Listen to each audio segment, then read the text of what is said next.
Kurang lebih 3 bulan lagi, pesta demokrasi akan berlangsung secara serentak. Yang menarik perhatian publik adalah munculnya 3 pasangan bakal calon presiden dan wakil presiden, yakni pasangan Ganjar Pranowo Mahfud MD, Prabowo Subianto Gibran Rakabuming Raka, dan Anies Baswedan Muhaimin Iskandar. Para bakal pasangan capres dan cawapres pun terus melakukan strategi dalam mendulang suara pemilih. Gayung bersambut, sejumlah lembaga survei mulai memainkan hasil yang fantastis.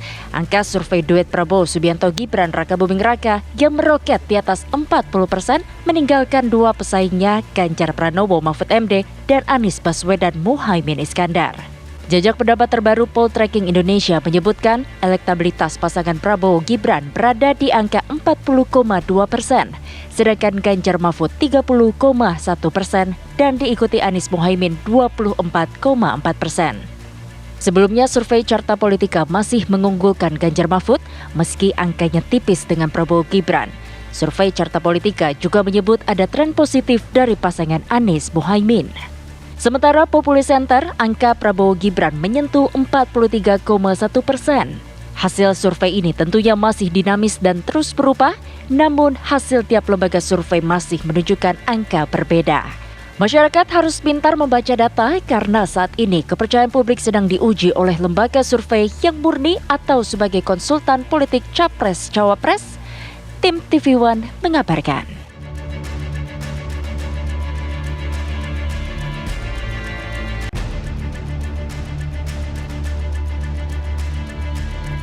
Kurang lebih 3 bulan lagi, pesta demokrasi akan berlangsung. Saling rilis tapi dengan hasil yang juga berbeda-beda. Nah itu dia, kita coba akan bahas hal ini bersama dengan peneliti politik senior BRIN, ada Prof. Siti Zuhro. Assalamualaikum. Waalaikumsalam, selamat pagi. Sehat ya Prof. Terima kasih Prof. Alhamdulillah. Ini segar ceria hari ini Prof. ya. Nah tapi kalau kita melihat nih hasil berbagai lembaga survei. Bertubi-tubi nih. Bertubi-tubi. 1, 2, 3 hari terakhir. Betul sekali, dengan hasil yang berbeda. Ya. Ada yang kemudian lembaga survei yang membuat Ganjar Pranowo dan juga Mahfud MD menjadi posisi nomor 1. Ada juga yang kemudian Prabowo Subianto dan juga Gibran Rakabuming Raka menempati posisi pertama. Tapi bagaimana kemudian publik harus percaya dengan hasil survei ini kalau kemudian hasil yang ditampilkan seperti itu? Iya, ini usernya siapa? User dari hasil survei itu siapa? Publik ya. Maka karena ini publik, lembaga survei wajib ya untuk menyampaikan gitu, karena pendekatannya akademis ya.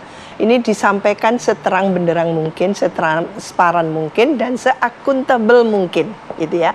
Karena kita juga tahu bahwa kualitas dari SDM secara keseluruhan kita ini kan tidak seluruhnya pendidikannya sangat. Ya, setuju dengan itu. Lah, maka di mana sebetulnya ada nuansa yang bagi lembaga survei itu adalah fungsinya untuk menyempurnakan fungsi dari media.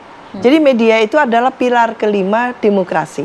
Lah, untuk bekerja efektifnya dan sebagainya media tadi itu memang bisa disempurnakan dengan hasil survei. Mengcapture publik tapi secara at the moment gitu ya. Betul. Jadi bagaimana menyampaikan secara katakan hasil data konkret lalu bisa dipertanggungjawabkan dan ini mengandung nilai literasi. Ya, edukasi, pencerahan kepada masyarakat. Apakah itu targetnya dari lembaga survei? Lah, kalau berubah-berubah beda-beda seperti ini, kira-kira perbedaan tadi itu sesignifikan apa? Lalu apa pengaruhnya kepada masyarakat?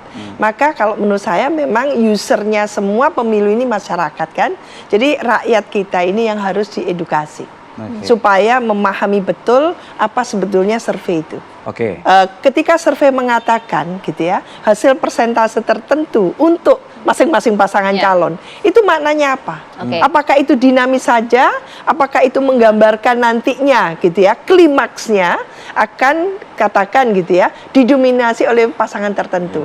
Lah, itu harus ada pembelajaran.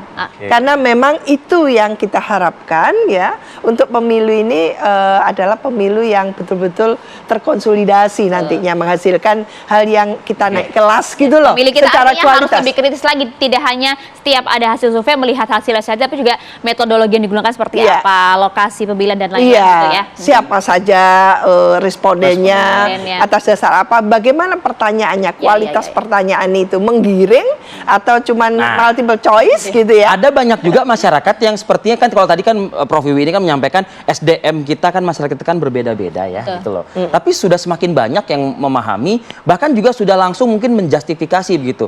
Ah, itu mah bukan lembaga, itu konsultan. Nah, ini nih coba Prof Wiwi kita ulas Iya. di segmen berikutnya ya, Prof. Kita jeda dulu sini, kami akan kembali saat lagi.